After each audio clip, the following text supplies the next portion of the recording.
শুভ সকাল। কেমন আছো তোমরা সবাই? নিশ্চয়ই সবাই ভালো আছো, আমিও ভালোই আছি। তো পশ্চিম মেদিনীপুর থেকে আমি বর্ণালী আমার একটা ভিডিওতে তোমাদের সবাইকে স্বাগত জানাচ্ছি। বড়দের অনেক প্রণাম জানাচ্ছি আর ছোটোদেরকে অনেক অনেক ভালোবাসা জানিয়ে ভিডিওটা এখন থেকে শুরু করছি। আজকে হচ্ছে শনিবার, ঘড়ির কাঁটা 10টার কাছে, ওই দেখো, ঠিক আছে? তো হচ্ছে উঠেছি তো অনেকক্ষণ, ছেড়ে দাও, কাজকর্ম সবই হয়ে গেছে, বাসি কাজকর্ম শেষ, বিছানাপত্র গুছানো সব হয়ে গেছে সব। এখন ঘরগুলো একটু টুকিটাকি তাক ফাঁকগুলো ঝাড়াও হয়ে গেছে। আমি স্নান করব।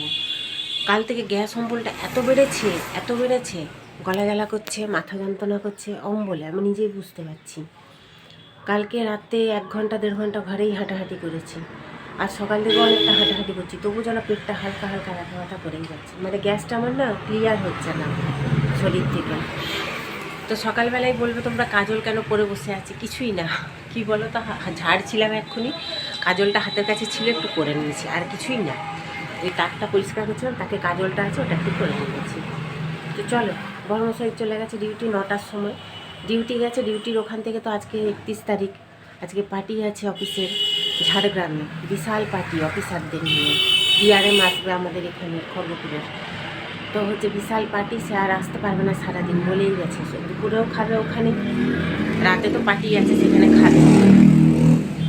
এই জন্য কথা বলি না, জানো তো, এত আওয়াজের জন্য। তো সেখানে তো খাবেই, ছেড়ে দাও। তো আমি সারাদিনই, কালকেও একা খেয়েছি, আজও একাই খাবো। কালকে তো কোনো ব্লগ করিনি, কালকে শুক্রবার ছিল, আজকে শনিবার। তো আসছে কালকে আবার পূর্ণিমা। তো পূর্ণিমার বাজার অবশ্য করিয়ে রাখিনি, কালকে যেহেতু রবিবার, বর্মশাই তার ঘরে থাকবে, সে সকালবেলা বাজার করে দেবে বলেছে। ঠিক আছে, কালকে সানডে যেহেতু। চলো আগে স্নান করি, পুজো সারি, তারপর নিজে দুটো জল মুড়ি খাবো। গ্যাস অম্বলে শরীরটা ভাল লাগছে না। ভাল লাগছে না বলতে এমন কিছু অস্বস্তি নেই শরীরে, কিন্তু ওই যে মনে হচ্ছে না ভিতরটা ফেঁপে আছে, এরকম মনে হচ্ছে। তো চলো, মনে হচ্ছে কত সেজে গুজে নিয়েছি না, ওই যে কাজলটা পড়েছি বলে। চলো চলো স্নান করি, পুজো সারি আগে। তোমরা দেখতে থাকো সারাদিন। এই দেখো, এই কটা যা ধুয়েছি, ওই যে নাইটি, বরের গেঞ্জি, প্যান্ট, এগুলোই। চলো এগুলো এখন মেলে দিই।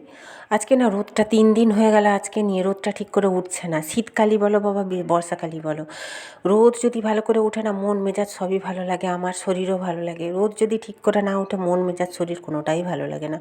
এত বেলায় একটু রোদ দিয়েছে দেখো, তাও মানে ঝিমো ঝিমো, যদিও বা হ্যাঁ বলতে পারো কাঁচা ধোয়ার কিছু সেরকম নেই বা কাচি নেই, এগুলো সমস্ত ঝাড়তে তো যায়, শুধু লাল চাদরটা আমার গায়ে দেওয়ার, আর এই পাশের নাইটি দুটো আমার, আর সবই হচ্ছে ঝাড়তে তো যায়। এখানে মেলে দিয়ে গেছে, ও কালকে কেচে মেলেছিল, আজকে আবার মেলেছে। তো থাক, জায়গা তো আছে অনেকটাই, এগুলো আমি এখন মেলে দিই, তারপরে ঘরে যাব। রান্না বসাবো একার মতন, সে অনেক বেলাতে। এই দেখো মেলানো আমার কমপ্লিট। তো এইগুলো আদৌ আজকে শোকাবে কিনা জানি না, রোদটা তো ঝিমুঝিমু করছে। তো শীত তো চলেই গেল, সব জায়গাতেই শুনছি শীত চলে গেল, এবছর এত তাড়াতাড়ি শীতটা চলে গেল যে বলার না। দেখো কটা বাজে দেখেছ, 1:20-25 বাজে। তো চলো আমি এখন রান্না বসিয়েছি। কি রান্না দেখাচ্ছি। বডি স্প্রেটা প্রতিদেব এসেছিলো এইমাত্র না, প্রায় আধ ঘন্টার বেশি হয়ে গেল। এসে হেলমেট রেখে গেল, গাড়ির চাবি রেখে গেল, গাড়ি রেখে দিয়ে অফিসের গাড়িতে বেরিয়ে গেল। দোকানেই খাওয়া দাওয়া করবো। আমাকে বলছে রান্না বসাওনি এখনও, ভেবেছে আমি রান্না করব না, কিন্তু নিজের জন্য পেটে একটু হলেও তো রান্না করতে হবে। এমন তরকারি করব যাতে দুবেলাই হয়ে যায়। রাতে আবার একার জন্য কে রান্না করবে বলো তো? রাতে কি দিনেই ইচ্ছে করে না, আবার রাতে যদি ফ্রিজে সেরকম আবার কি নিরামিষ না হলে না আমি কিছু রান্নাই করতাম না। আজকে তো শনিবার, যেহেতু নিরামিষ খাবো, তো ওই কারণেই মেথি শাকটা না কদিন ধরেই আনা হয়ে পড়ে আছে ফ্রিজে, আজ করব কাল করব করে করে নষ্ট হয়ে যাচ্ছে জানো। যদি নষ্ট হয়ে যায়, ওই কারণে আজকে ভেজে নিচ্ছি, নিজে খাবো। শুধু বড়ি দিয়ে ভাজছি, তেলে একটু 5 ফোড়ন শুকনো লঙ্কা দিয়েছি, দিয়ে যে বড়ি ভেজে তোমার হচ্ছে মেথি শাকটা বসিয়েছি। আর এ পাশে না অনেকটা দুধ ফ্রিজে আছে, নষ্ট হচ্ছে, কদিন ধরে শরীরটা ভালো না, দুধ তো খাই আমি। তো প্রতিদেব তো আমার ছানা কাটিয়ে দিলেও এখন আর খেতে চায় না। 11 দিন কাটিয়ে দিই, 11 দিন খাবে, 2 দিন খাবে না জানো, এরকম করে। ও ছানা খেতেই চায় না এখন আর। তো এই যে দুধে একটু পায়েস বসিয়ে দিয়েছি, অনেকটা চাল পড়েছিল, এতটা চাল আরও এখনও ঘরে আছে জানো। তো হচ্ছে মেয়েও তো এখন আসে না, মেয়ে এলেও বা ওকে দুধ মেরে দিলে ও খায়, দুধ মারা মানে ক্ষীরের মতন করে দিলে খায়, সেও আসছে না। তো ওই কারণে দুধ জমছে ফ্রিজে, এখনও 2 বোতল আজকের দুধ, গতকালকের দুধ সমস্ত ফ্রিজে পড়ে আছে। তো ওই জন্য একটু অল্প করেই পায়েস বসিয়েছি, আমি খাবো না। বাটি ঘটি আমার জ্যাঠতো জায়ের আর নিজের জায়ের সমস্ত পড়ে আছে, ওগুলো দেবো বলে ওই কারণে একটু পায়েস বসিয়েছি। কিন্তু হয়েছে এক কাণ্ড, পরে তোমাদের বলছি। তো চলো এখন রান্নাটা আগে সেরে ফেলি। কী যে তরকারি করবো একার মতন, আবার দুবেলা খাবো সেটাই ভেবে পাচ্ছি না। দেখা যাক, ফুলকপি খেতে ইচ্ছা করছে না, কিন্তু খেতে তো হবেই। খাবো কি প্রতিদিন? ইচ্ছেও করে না কোনো রকম সবজি খেতে, জানো তো। কিন্তু ওই যে শরীরের জন্য খেতে হবে, যত বয়স বাড়ছে 1 বছর করে তত শরীরে রোগ দেখা দিচ্ছে নতুন নতুন। তো এই দেখো শাক ভাজা করেছি, একটু কুমড়ো ভাজা করেছি, যদিও বা কুমড়ো আমি 2 চোখে সহ্য করতে পারি না, তবুও। তো এই দেখো আলু, গাজর, বিনস, ফুলকপি সমস্ত ভাজা ভাজা করছি। দিয়ে এবার এতে একটু মুসুর ডাল দিয়ে দেবো 1 কাপ মতন ধুয়ে। তাহলে কী হবে, মাখা মাখা করবো একদম, জল জল নয়, শুকনো শুকনো মাখা মাখা হয়ে গেলে ওটা দিয়ে এবেলাও খাওয়া হবে, সেবেলাও খাওয়া হয়ে যাবে। খাবো তো একার জন্য আবার কী করতে লাগে বলো তো। তো চলো এবার রান্নাটা করে নিই, করে খেয়ে নিই। এই যে নিজের জন্য দুবেলার ভাতও বসিয়ে দিয়েছি।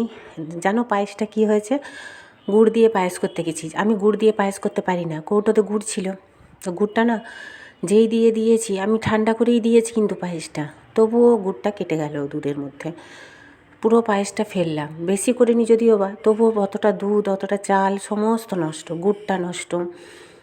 কী আর করা যাবে, কিছু করার নেই। গুড ইভিনিং এখন সবাইকে। এখন সন্ধ্যে ওই 7টা সাড়ে 7টা মতন বাজে। জামা কাপড়গুলো গুছিয়ে নিই, ফোন দেখেই যাচ্ছি। বর্মশাইকে একবার ফোন করলাম, সে তো বিশাল ব্যস্ত। মেয়েকে 2বার ফোন করলাম। যাই হোক, একা থাকতে অবশ্য খারাপ লাগে না। আমি ঠাকুর দেবতা বিশাল বিশ্বাস করি, জানো তো। তাছাড়া এই যে ইউটিউবে দেবে ছোটো ছোটো সেই ঠাকুরের ইয়েগুলো দেয় গোপালের, সেগুলো দেখতে থাকি বসে বসে। অবশ্য আমি একা থাকতে ভালোবাসি এখন। আগে না একা থাকতে পারতাম না, কারণ আমার বাপের বাড়িতেও জয়েন্ট ফ্যামিলি, হই হুল্লোড় সব কিছু। শ্বশুর বাড়িতেও জয়েন্ট ফ্যামিলি, কিন্তু অতটা হই হুল্লোড় নেই। আগে ছিল, এখন নেই। তো চলো, অবশ্য মেয়ে যখন থেকে হয়েছে মেয়ের সাথেই দিন কেটে যায়। মেয়ে ছোট ছিল, মেয়েকে পড়াতে বসতাম, তারপর একটু বড় হওয়ার পর তাও পড়াতে হতো দুবেলায়। সকালে তো থাকতো না, সন্ধেবেলাটা। তারপর আরও একটু বড় হলো, তখন সন্ধেবেলা তো টিউশন থাকতো। সেই কারণে মেয়েকে টিউশন দিয়ে এসে নিজেই থাকতাম একা একা, সময় কেটে যেত। এখন সময় কাটানোর একটাই ওষুধ হয়েছে, সেটা হচ্ছে আমার ফোন। ভীষণ ভালো লাগে আমার ঠাকুর দেবতার ওইগুলো গল্পগুলো শুনতে, জানো তো। তোমরা কারা কারা ভালোবাসো জানিও তো। হ্যাঁ, আর এই যে এই ব্যাগটা মেয়ে নিয়ে গেছিলো ডিউটি যাওয়ার জন্য, কিন্তু তার নাকি ছোট হচ্ছে, ওই জন্য দিয়ে গেছে, বলছে মা স্পেস কম। আরেকটা অন্য ব্যাগ ছিল, সেটা নিয়ে গেছে। তো এটা আমি আমার ভাই এনে দিয়েছিল ভিয়েতনাম থেকে। ভিয়েতনামে ও অফিসের কাজে গেছিলো, ওইখান থেকে এনে দিয়েছিলো আমাকে, আমার বোনকে, ভাইয়ের বউকে। তো ওইখানে ব্যাগটা ছিল, ব্যাগটাকে ধুয়ে গেছে, এই যে তুলে রাখবো আলমারিতে। চলো এখন জামা কাপড়গুলো গোছানো আমার হয়ে গেছে, কয়েকটা জামা কাপড় রেখে দিই। রাতের তো রান্না কিছু নেই। তো দূরে কাছে যারা যেখান থেকে আমার এই ভিডিওটা দেখছো না কেন, তোমরা একটু লাইক করো, একটু কমেন্ট করো। তোমাদের কাছে অনুরোধ রইল, তোমাদের একটা কমেন্ট, একটা লাইক আমার ভীষণ দরকার। এখন প্রায় 8টা সাড়ে 8টা বাজে। একটা পাশের বাড়ির মেয়ে এই শাড়িটা দিয়ে গেল, বললো কাকিমা একটু খুলে দেখো তো ব্লাউজ পিস আছে নাকি। ব্লাউজ পিস একদমই নেই, জানো তো। 12 হাত হয়ে আর 1 চাক্ষর। এই শাড়িগুলো ছোটোই হয়, আবার ব্লাউজ পিস কেটে নিলে তো আরোই ছোটো।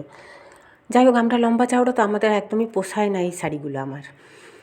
এত ফলস তো নেই, কালকে আনবো, প্রতিদেব সকালবেলা আনাবো, দিয়ে কালকে করব, পরশু তখন দিয়ে দেবো।